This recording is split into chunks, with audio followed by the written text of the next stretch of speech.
Law of attraction का नियम कहता है कि यदि आप 17 सेकंड तक किसी विचार को लगातार सोच लें तो वह हकीकत में बदल जाता है। हम सभी को अवचेतन मन की शक्ति को प्राप्त करने में 17 सेकंड लगता है।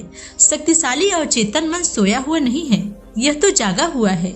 सोए हुए तो आप लोग हैं। आप खुद सोकर अवचेतन मन को जगाने की बात करते हैं। जागना तो आपको है, होश में तो आपको आना है। अगर आप होश में आ जाएंगे तो होश में आने के बाद ही आप अवचेतन मन की शक्ति का पूरा प्रयोग कर पाएंगे।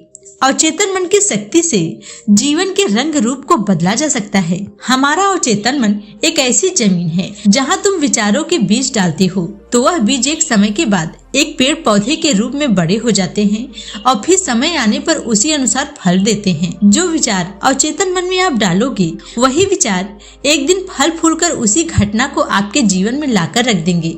यदि आप इस अवचेतन मन में अमीरी के विचार डालोगे तो आप जीवन में अमीर हो जाओगे। गरीबी के विचार रखोगे तो गरीब हो जाओगे। इसलिए तो बड़े बुजुर्ग कहते थे कि अच्छा सोचना चाहिए, सकारात्मक सोचना चाहिए। लगभग विज्ञान में 5000 एक्सपेरिमेंट हो चुके हैं जिन्होंने यह साबित कर दिया है कि आप अवचेतन मन की शक्ति से मनुष्य अपने जीवन के रंग रूप को बदल सकता है। अब कैसे बदल सकता है, आइए इस पे बात करते हैं। हमारा अवचेतन मन 24 घंटे कार्य करता है। अवचेतन मन 95% मन का हिस्सा है जिसमें अनंत शक्तियाँ और ईश्वर जैसी शक्तियाँ भरी हुई हैं। लेकिन मनुष्य के वश में मन नहीं है और ना ही किसी दिन यह वश में आ सकता है। और जिस दिन किसी ने भी इसे वश में कर लिया है तो वह स्वयं ही ईश्वर की तरफ चल पड़ा है। उसने जो भी चाहा है उसे प्राप्त कर लिया है। इसको तुम आसानी से वश में नहीं कर सकते हो। साधारणतः तुम इसे वश में कर ही नहीं सकते हो। यह एक गाड़ी है और उस गाड़ी को तुम रोक नहीं सकते, बस तुम उसकी दिशा बदल सकते हो। इसको अपने सकारात्मक जीवन के लिए उपयोग में ला सकते हो। अवचेतन मन को तुम अपने वश में नहीं कर सकते, पर इसको अपने लाभ के लिए कार्य में जरूर ला सकते हो। जो तुम्हें हानि हो रही है उस हानि को रोक कर लाभ प्राप्त कर सकते हो। जब ईश्वर ने तुम्हारी रचना की है तो स्वयं की कल्पना दृष्टि में खुद को ही तुम्हें बनाया है। तो तुम में भी वही शक्ति है जो कि ईश्वर में है, परंतु तुम उस शक्ति को उपयोग में लेना नहीं जानते। चलो अब मैं आपको बताती हूँ कि आप अवचेतन मन की शक्ति को कैसे उपयोग कर सकते हैं। हमारे मन के 2 प्रकार होते हैं, चेतन और अवचेतन मन। दिमाग का 5% हिस्सा चेतन मन है जिसमें आपके विचार, आपके फैसले और जो आप अपने जीवन में सोचते हैं, सारे दिन में जो करते हैं वह चेतन मन कहलाता है। परंतु जो ब्रह्मांड में घटनाएं हो रही हैं, आपके जीवन में बड़ी बड़ी घटनाएं रूप ले रही हैं, आपकी गरीबी, अमीरी, सुख दुख, पैसा, जो भी कुछ आ रहा है वह अवचेतन मन की देन है। यह अनंत शक्तिशाली है और यदि आप इसकी शक्ति को उपयोग में लेते हैं तो आप अपने जीवन को बदल सकते हैं। अवचेतन मन 24 घंटे कार्य करता रहता है। जब आप सो जाते हैं तब भी वह कार्य करता है। जब आप जागते रहते हैं तो आपके दोनों मन कार्य करते हैं, चेतन और अवचेतन। ये दोनों मन क्रियाशील रहते हैं। परंतु जब आप सो जाते हैं तो केवल अवचेतन मन ही कार्य करता है। वही आपकी धड़कन को चलाता है, वही आपकी सांस को चलाता है। अवचेतन मन तक पहुंचने के लिए तुम्हें चेतन मन के खड्डे में कूदना पड़ेगा और इसके लिए तुम्हें एक योजना बनानी पड़ेगी। सोचना पड़ेगा कि किस समय चेतन मन कमजोर होता है। जब चेतन मन कमजोर हो जाएगा तो आप आसानी से दरवाजा तोड़कर अवचेतन मन में पहुंच जाएंगे। अब प्रश्न यह आता है कि चेतन मन सबसे ज्यादा कमजोर कब होता है। दरअसल जब आप सोने जाते हैं या सो रहे होते हैं उस समय चेतन मन कार्य नहीं करता है, केवल अवचेतन मन ही कार्य करता है। इसलिए जब आप सोने लगते हैं तो धीरे धीरे चेतन मन भी अपने आप सोने लगता है और तब नींद आने के बाद केवल अवचेतन मन रहता है। यदि आप अवचेतन मन में अपना एक विचार डाल दें तो इस संसार में ऐसी कोई शक्ति नहीं है जो उसको आपके जीवन में घटित होने से रोक सके। यदि आपने पैसे का विचार डाल दिया है तो पैसा आकर ही रहेगा। जब आप सोते हैं तो उस समय भी अवचेतन मन चल रहा होता है, परंतु चेतन मन नहीं रहता है। इसलिए सबसे बढ़िया समय यही रहता है।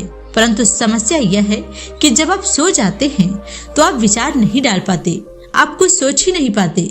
और जब आप जागे रहते हैं तो चेतन मन बीच में आ जाता है। बीच की स्थिति वह स्थिति होती है जब आप ना तो जागे होते हैं और ना ही सोए हुए होते हैं। इसलिए आपको दोनों के बीच की स्थिति में जाना पड़ेगा, जहां आप तो जागे रहो पर चेतन मन सो जाए और अवचेतन मन जागा रहे। जब आप चेतन मन को सुला देंगे तब आप और अवचेतन मन दोनों ही जागे रहेंगे। उस समय आप आसानी से अवचेतन मन में अपना कोई भी विचार डाल सकते हो। इसलिए सोने से पहले खुद को शांत करिए, अपने शरीर को शांत करिए। कोई कुर्सी या किसी भी स्तर पर सीधा लेट जाएं और खुद को शांत करें। शांत करते करते हल्की नींद लें, बिल्कुल हल्की नींद और जागृत अवस्था में रहें। यानी कि आपका शरीर तो सो जाए, आपको आधी नींद आ जाए, पर उसमें भी आप थोड़ा सा जगे रहें। कहने का तात्पर्य यह है कि आधी नींद लेनी है, आधी नींद की स्थिति में आना है। जब आप आधी नींद की स्थिति में आ जाते हो तो आपका चेतन मन कमजोर हो जाता है, वह भी अपनी आधी स्थिति में आ जाता है। और उस समय यदि आप कोई विचार सोचते हैं तो सीधा अवचेतन मन को ट्रांसफर कर देते हैं। इसलिए आपको उस विचार को बार बार दोहराना है। अपने शरीर को शांत करिए, शिथिल करिए, बिल्कुल हल्का महसूस करिए और आधी नींद की अवस्था में आकर उस विचार को सोचिए, जिस घटना को, जिस चीज को आप अपने जीवन में वास्तविक रूप में होते हुए देखना चाहते हैं। यही कार्य आपको सुबह उठने के समय भी करना है। उठने के समय चेतन मन अचानक से जागृत नहीं होता है, धीरे धीरे जागृत होता है। उस समय भी यह चेतन मन कमजोर रहता है। इसलिए आप सुबह उठते ही अपने लक्ष्य के बारे में सोचिए। आपको क्या चाहिए उसे वर्तमान में आप सोचिए कि वह आपके पास है। उस विचार को अपने अवचेतन मन तक पहुंचाइए। इस प्रकार से आप 21 दिन तक यह कार्य करिए। 21 दिन का नियम कहता है कि कोई आदत को 21 दिन में बदला जा सकता है। आपके मस्तिष्क में 21 दिन में कोई भी बदलाव किया जा सकता है।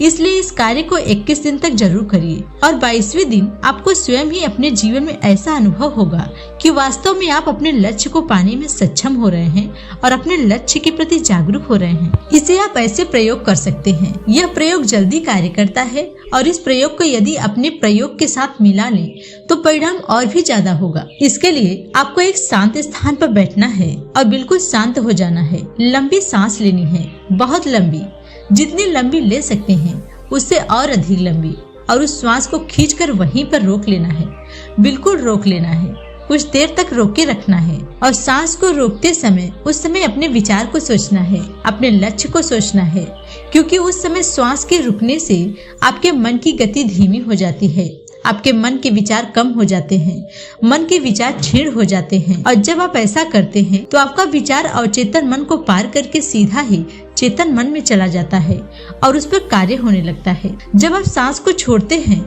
तो लंबी सांस छोड़ें, जितनी छोड़ सकते हैं उससे भी अधिक छोड़ें। और जब पूरी सांस छोड़ने के बाद भी कुछ रह जाए अंदर तो उस हवा को भी अपने नाक के श्वास के रूप में छोड़ें और छोड़ने के बाद अपनी श्वास को वहीं पर रोक लें।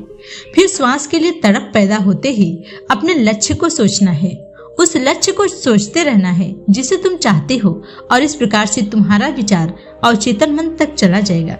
ऐसा 21 दिन तक करना है। जब आप 21 दिन तक ऐसा करेंगे, ऐसा चमत्कारी अनुभव प्राप्त होगा जिससे आपको यह लगेगा कि आप अपने जीवन में जो भी प्राप्त करना चाहते हैं, जो भी हासिल करना चाहते हैं, वह आपको सब हासिल हो रहा है। आपके पास वो सारी चीजें आ रही हैं, आप उसे अपने जीवन में आता हुआ महसूस करेंगे।